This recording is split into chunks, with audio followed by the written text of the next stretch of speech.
you think about it, this has been a year full of 90s TV revivals and a decades-old courtroom drama. No wonder 2016 is being dubbed the year of the comeback. Did someone say OJ? Cue Marcia Clark and Chris Darden. Here's my Nightline co-anchor, Byron Pitts. From the Cubs win the World Series! And the Cavs. Cleveland is a city of champions once again! To the 90s nostalgia on the small screen. There's a hand to hold on to. 2016 was the year of the comeback. We're back! But perhaps the most unexpected of comebacks belongs to Marcia Clark and Chris Darden, the prosecutors in the trial of the century.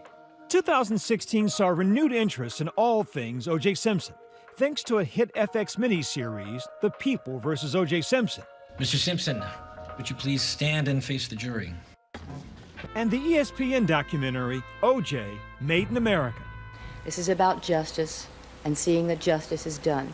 In the 2 decades since O.J. Simpson was found not guilty of murdering his ex-wife Nicole Brown Simpson and her friend Ron Goldman, find the defendant, Orenthal James Simpson, not guilty of the crime of murder. people are now seeing the prosecutors in a whole new light. The hate flows out of him and into the knife, and from the knife into her. For so many years, you refused to talk about O.J. Simpson. What changed in 2016? All of a sudden, there's this resurgence of interest in the trial. It was hard not to talk about it. He's going to kill me. He's going to kill me. Did it change you? Yeah, the trial did change me. It changed me in all the worst ways. The trial made me and everything I didn't want to be as a person. It changed my life and the direction of my life. How so? People that loved me, that meant something to me, hated me. My daddy told me not to do it. Your father said, don't do this case. Absolutely told me don't do this case. I am honored to have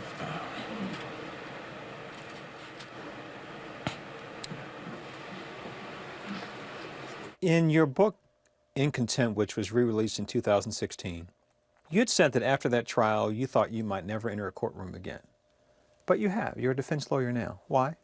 I'm a trial lawyer, 36 years in the courtroom.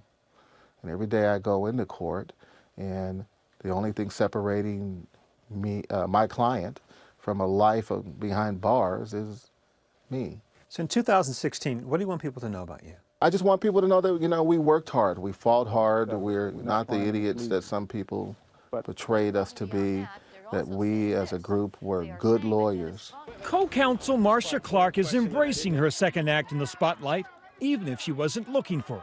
When I heard about the miniseries on FX, I thought, oh no. Hair from the defendant was on the knit cap at Bundy. It was like the last thing in the world I wanted to see. I mean, it's not entertainment. It will never be entertainment for me. You said it was like reliving a nightmare. Yes. It was a nightmare. I mean, the trial was a nightmare from start to finish. How can you get one blood drop? The courtroom was a pressure cooker of a place. Everything else you could possibly imagine got heaped into the coverage of the case. Everything became more important than the fact that 2 young people were brutally murdered. And it was about bringing the person who did it to justice. No one seemed to care about that anymore. And what did you think of Sarah Paulson playing you? Good enough for me. No further questions. She was amazing. That was amazing. I cannot even convey to you the weirdness, the out-of-bodiness of watching somebody show how you were feeling, truthfully, how you were feeling on the inside. And how did they know that? Marcia Clark walked the red carpet with Sarah Paulson, who won an Emmy for playing her. And the actress offered a powerful public redemption in her acceptance speech. The more I learned about the real Marcia Clark, the more I had to recognize that I, along with the rest of the world, had been superficial and careless in my judgment. And I'm glad to be able to stand here today in front of everyone and tell you I'm sorry. She apologized to you. She made me cry.